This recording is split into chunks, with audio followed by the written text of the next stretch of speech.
Yeah, my name's Jamie. I've been at GOLFTEC for 2 years. I've been in golf for 18, well, coming up to 18 years. I've been a professional since I turned 18. And yeah, I've been playing quite a bit when I was younger, and now I've got into coaching. So yeah, we're talking today a little bit about the challenges I think that some golfers have. Yeah. Hi guys, my name is Lucas. I'm a physiotherapist at PROHEALTH Physio Focus. Part of my specialty is treating back problems, neck problems, and also improving human performance as well through strength and conditioning. So I've been a physio for 3 years now. So we're going to have a bit of a conversation today. Yeah. I think one thing being like a golf coach, I think we see a lot of challenges that students face. One is back pain. We get a lot of like students saying that they get injured. Also, sometimes when we're trying to put them in a golf position, they struggle with actually getting into that position, saying that they haven't got any flexibility or mobility in that kind of area. Obviously, for us, we're not professionals in physio health. So, do you have any suggestions how our students can get better to prevent injury? So they're not going to so they can play golf for a longer time, right? Yeah. So I think the first thing, very importantly, is that we must make sure that the individual has the ranges in terms of their thoracic region. Okay. Because that's where a lot of the rotation of the body actually happens itself. The lower back is the area that actually isn't too involved with rotation of the trunk. Actually, the common misconception is that the lower back actually does a lot of rotation, but that's not true. Right. It's actually where the thoracic region is, right at the ribcage region. So importantly, to be able to get the form, first of all, they should have the range of motion in order to get there first. So part of things that they can sort of do is having a good warm-up routine, doing a lot of movements such as your thread the needle movements, open hook positions as well, just to get a bit of a warm-up, especially for the thoracic region as well. Do you have any screening, or do you have any ways to test whether or not they have good range of motion or mobility? Because I know in golf there are some golf trainers like specific for making sure that they can move their body and get into the right positions. There's one called Titleist Performance Institute (TPI). In your industry, do you have ways that you can measure range of motion or certain things to prevent injury? Yeah. So there are a lot of there's a lot of technology that's developing, especially for measuring range of motion. There are things that are a bit more expensive, higher up in the market. Those kind of what we call digital goniometers that you can actually place on their shoulders. You get them to rotate, and then they'll give you a very accurate degree or measurement of how much range that they can achieve. But a simple test would actually be able to get them to sit over here and just get them to just rotate side to side. And this is a very good test because it actually fixes the pelvis, which is connected next to the lower back itself. But then it frees the thoracic region, which allows the thoracic region to just rotate. So you get a very good, accurate sort of a rough gauge, an eyeball gauge on how much they can actually rotate from the thoracic region. And I think that gives you a bit of a better gauge as to how much they can actually move. And I think it's quite handy for coaches to know that, right? Because if, say for example, they can't do that, what would you recommend in terms of getting them having that range, and also in terms of us being a golf coach, we can't physically put them in that position. So we don't want to injure our students because we want them to come back to have golf lessons and get better. So either we have to obviously work around that, or we need to put them on a program that's going to be able to help them be better in that, be better physically, right? How would you recommend getting them physically better in that position, say, if they can't do that? So I think first of all, as a golf coach itself, you can already start to empower them by teaching them very basic dynamic warm-ups that they can actually do. Spending about 5 to 10 minutes, we know from studies that actually helps to reduce risk of injuries as well. So you can explore with them 5 to 10 minutes worth of dynamic stretches, some static stretches as well, just to warm up thoracic region, warm up the hip muscles, so that they can also get better stability with the swings as well. Subsequently, if you start to realize that's not helping, then it's best to sort of refer them on to a medical professional like a physio, that who can actually check out what's actually going on with the bodies. Like you. Yeah. So. Like yourself. Yeah, sounds good. So if we had like a golf example, we struggle with golfers that, you know, they always want to ask, they ask the same question in the lesson, I want to hit the ball further.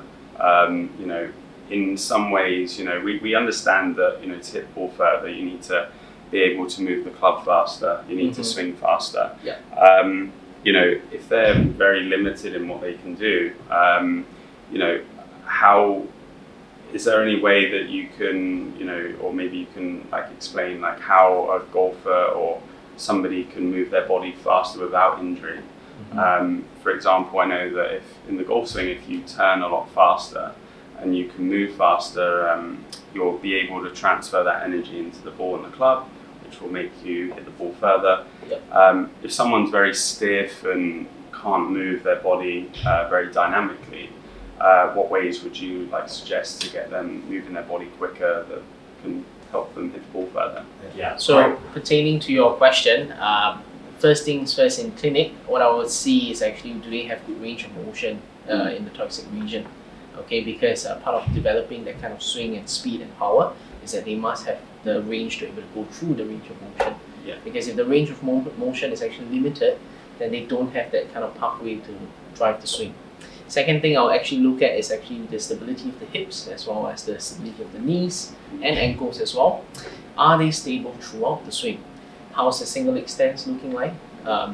If they're not very stable, and then maybe that some of the exercises we will give them a bit more specific to golf to sort of practice that kind of positions, just to increase stability. Because correct me if I'm wrong, but a lot of the power that's generated isn't coming from the arms, but more from the trunk and the hips. So this region here has to be nice and strong and stable in order for them to drive the ball far. Some of the assessments will be around those two components that we're talking about. Strength of the hips, stability of the hips in standing position and rotational position, and as well as thoracic mobility as well. So over to you, in GOLFTEC, how do you guys actually sort of help your clients in order to improve their swing and performance as well? Yeah. What type of technologies do you actually use? Yeah, we have three kind of really important parts of you know, the technology that we use to help measure, you know, what students do. So one is a launch monitor, which, you know, is mainly to measure like the ball and the club. So being able to measure what they do with the ball and the club, because obviously golf is with the ball and the club. You need to know what's happening there, right?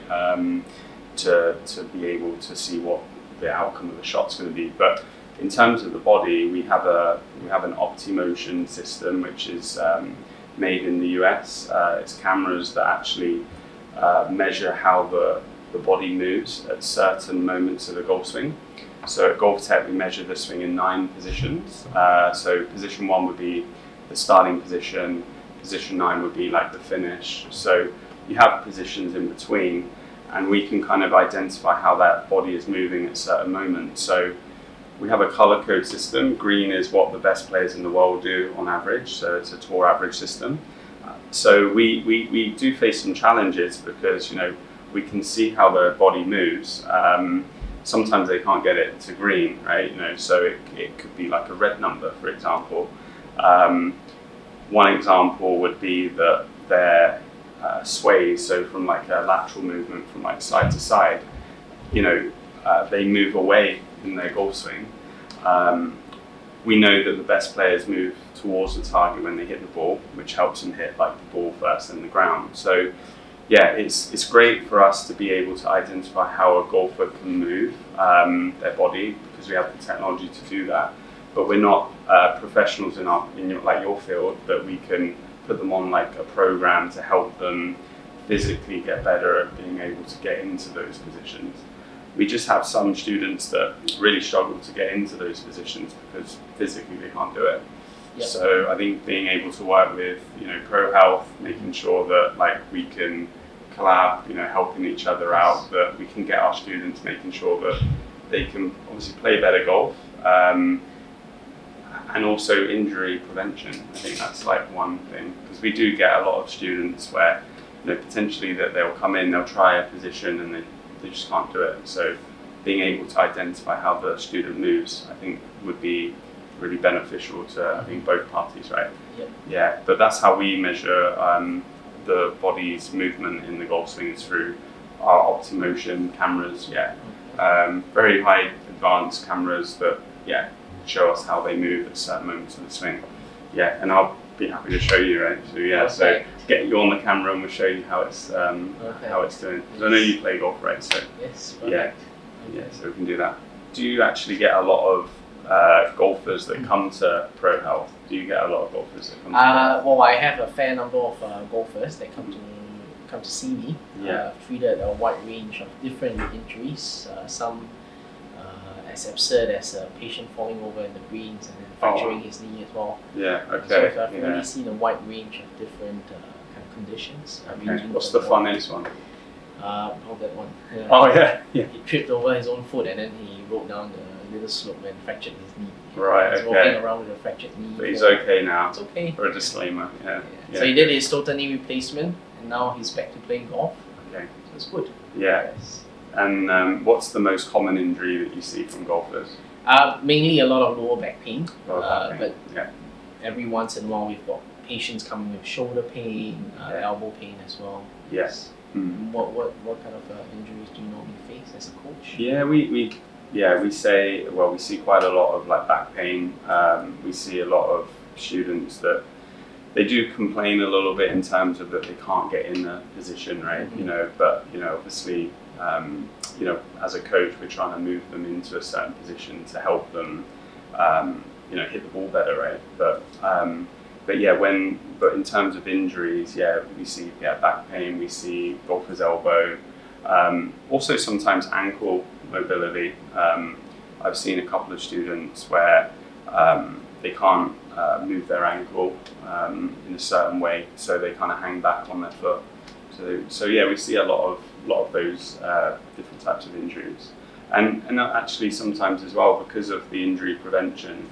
Because of the injury, they miss their class, they can't make it. Yeah. We see a lot of sometimes on the golf course when they're playing, they're afraid to hit the ground because they've got golfer's elbow. A part of golf and what you see with the best players in the world do, they always hit the ground every time, especially when they're hitting an iron. So we do get a lot of students where they're afraid to hit the ground because of their golfer's elbow. When they hit the ground, it just hurts so much.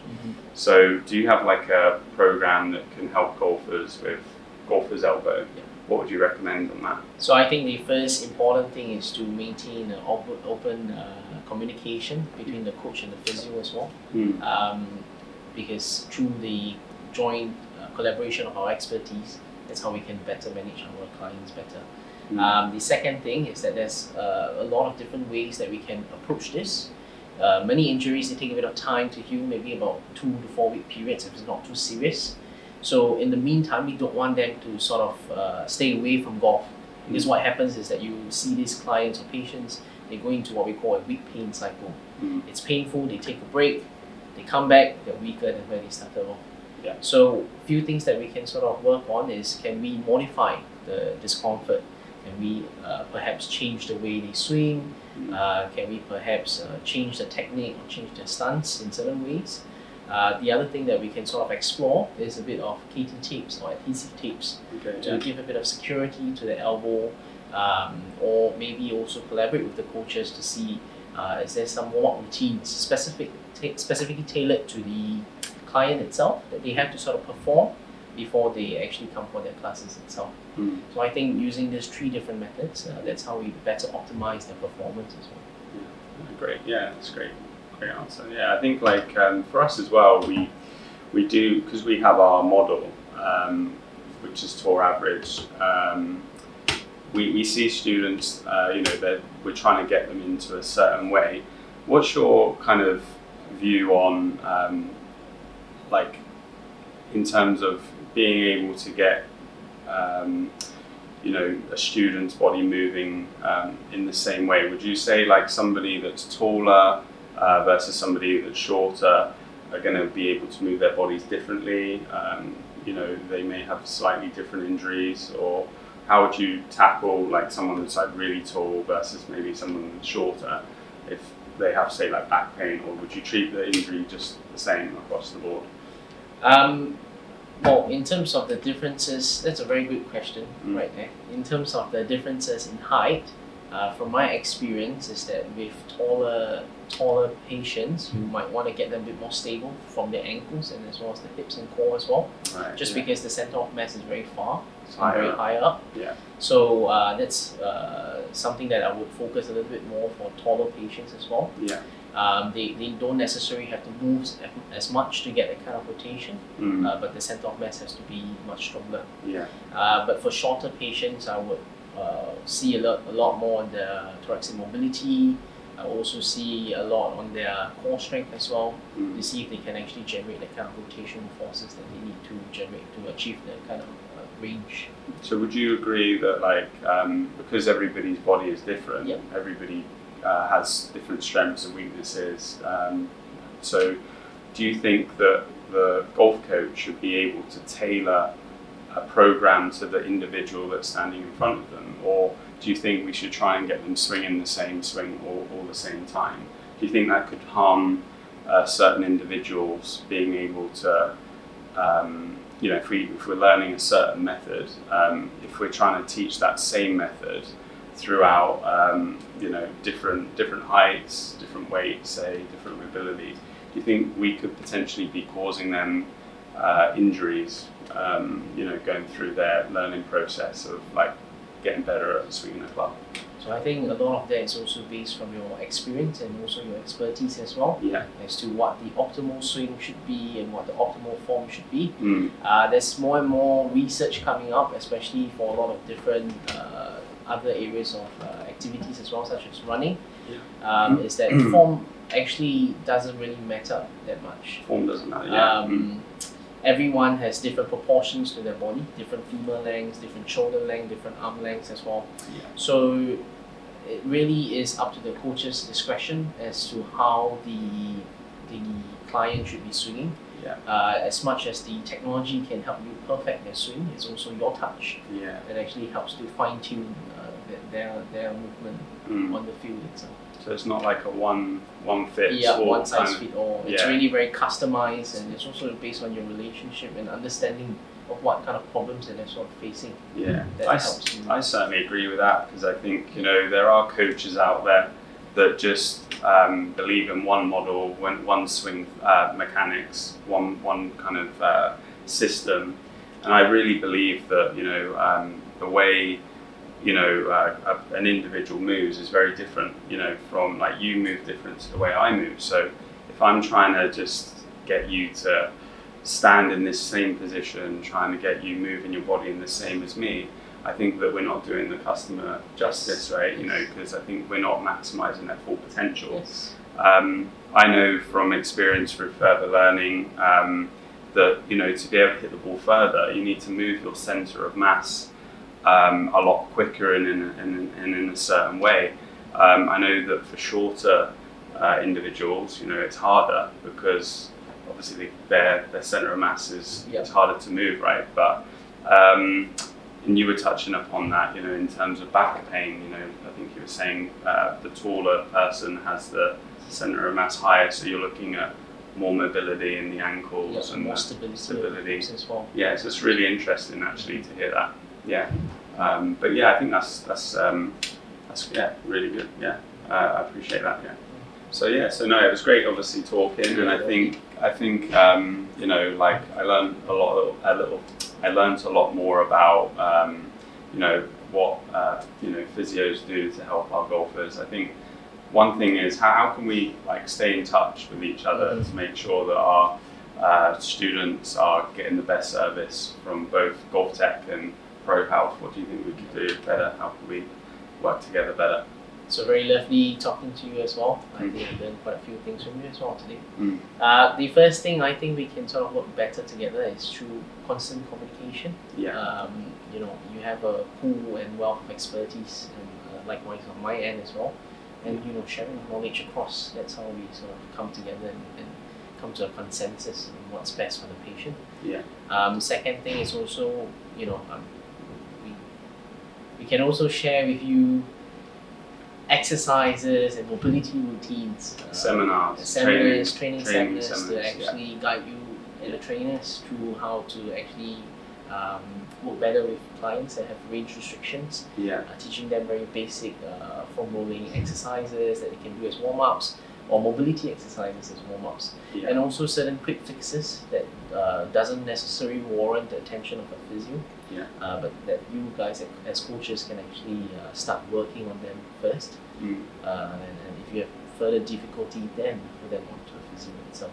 I think that's great. I think in terms of being able to profile our students better, by looking at how they can move physically, I think it's just going to make our job easier. Being able to get them into a position that maybe as a coach we just can't physically do that yet until they go on a program that you guys are doing. So being able to understand our student more, I think, is really good. And and I encourage everybody, all of my students, to come down and see you guys at ProHealth. And you're just across the road from Raffles Place, right? Just across the road. So you've got 2 locations. GOLFTEC, we've got 2 locations as well. We've got one here at Raffles Place, we've got one down at Brigmore. So I'll be rallying up all the coaches to get them all coming down and getting our students to come see you guys. I'll get my golfing patients as well to come down and see you guys. And I think with the added help of technology, it actually gives a lot of visual feedback and external cues. And you guys at GOLFTEC have this facility available for your clients as well, which I think is massively helpful. Definitely, Appreciate your time, Appreciate your time. Cheers, man. Thank you, See you soon. So once again, I'm Lucas from Physio Focus, and I'm Jamie from GOLFTEC. Come down, get better at golf, move better with your body. And say hi to us as well. Say hi to us, Thank you. Thank you, guys. See you. The physio in me just use whatever. Use whatever's around, right? Okay, so today we're going to work on some simple exercises. Just 2 simple exercises that we're going to work on today. First of all is to improve your leg stance, as a bit of an activation. Second one is to use as a warm-up for your rotation of your trunk itself. So the first one that I'm going to demonstrate to you is what we call RDL. So you go into a staggered stance, place all of your weight over on your left leg, because this will be the majority of the weight that the legs shift upon. So bend your knees slightly, hinge your head backwards. In this position, drop down, hold, just right below your knees itself, and come back up. And drop down, hold, and come back up. So about 80% of the weight should be on this leg, and about 20% of the weight should be on the other leg. And just drop down and back up. So like this, So Jamie, can I take a look at how you normally would go about doing this? Sure. So here, and then you're saying, is it back straight? Yes, and in this position, bend your knees slightly. And hinge your hips backwards, almost like you're doing a tuck. Bend your knees a little bit more. Good. And back up. Good. Wow, And go again. Good. And when you're doing this I'm wobbly. exercise, I'm a little bit jiggly there. So this exercise is great because it helps to work on your ankle stability, also a little bit of your glutes, hamstrings, and quads. You wouldn't want to do this after a few drinks, would you? Yes. No, that's right. And you might have to see me after. That's right. So keep going down. So bend the knees a little bit more. There, Very nice. Good. And then up. Lovely. Okay. So this is for both legs, or is it just the one? Yes. So you want to be doing this for both legs. Get both legs warmed up. So when there's a transference of weight across from the right to the left leg, or the left to the right leg, you have a bit of warm up for both legs itself. How many reps would you recommend doing this? So my general recommendation for a warm up would be to do anywhere between two sets of 8 to 15 repetitions, depending on how much the individual needs itself. What if they're really heavy and not mobile? So if they're really heavy and not mobile, I think it's more important to just teach them the movement itself. You don't have to go as far down. Yeah, Probably like do maybe about there. 5 to 6 repetitions, but really give it a good pause at the bottom position, Okay. just to teach them an understanding of how to contract the muscles. Right. I feel like I'm better in my right side than I am in my left. Mhm. I think because like I have had injury here before. Would you is that because like I'm a right-handed golfer or? So Would you find- basically, if you're a right-handed golfer, you'll be a bit more biased on one hip as compared to the other in terms of internal rotation and external rotation of the hips itself. Yeah. So in order to better assess that, we might have to get you to drop by the clinic itself to have a look as well. Yeah. Most of the times when we talk about swing sports, we will often see a biasness in terms of the hip ranges of motion. Yeah. Because I definitely feel more Mobile on my right side right side. than my left side. Yeah. So I'm wondering if like, does that correlate to like, would a left-hander be more mobile on their left side than their right side? Very possibly as well. Yeah. Very possibly. Yeah, that's good. Yeah, so I think I can get like my students doing that one. Okay. What would like another one be? Good. The second one that I'll sort of get you on is to improve your thoracic mobility and thoracic rotation. Okay. So we can just get you into a bit of a hinge position like this. Yeah. Okay. Elbows and wrists straight in Yeah. this position. Keep your head looking down to the floor, so don't extend your neck like this. Okay. I just get you to just rotate side to side and see how much you can actually go. Right. At the other way. Oh wow, yeah. So when you do this, make sure that your hips are also not moving side to side because you don't want the lumbar spine to be moving. What you want to be moving is actually a thoracic spine. Yeah, I feel it there now. Because I think I tried to like get my knees going now. Good. Good. So we can actually see if Jamie, just let you move your hips. Yeah. So we go towards the right and you just move your hips as much as you want. You can actually get quite a fair bit, right? But Yeah. if I sort of just restrict you and get you to try again, just rotate towards the right. Just maybe not as much. Yeah, that's right. Yeah. Yeah, but yeah, if I don't, yeah, like I'm normally there, right? But if I turn my hips, I can go more, right? Yeah, that way. Okay, and it's good to kind of get it balanced on both sides, right? Yes. Sorry, I just smacked you in the face there, Yes. like that, right? So looking down at the floor and doing that, yeah. Yep. Okay. Would you be inclined to like get them to like warm up a little bit before doing these sort of stretching? So these stretches are normally quite basic. We're not adding light. any weight. It's all body weight itself. So Yeah. I don't see if them having any problem just getting a light club. Just getting a bit of rotation like this. Yeah, just don't overdo the stretch maybe, yeah. Okay, good. Yay! Alright, I was just waiting for that, waiting that. Okay. Yeah.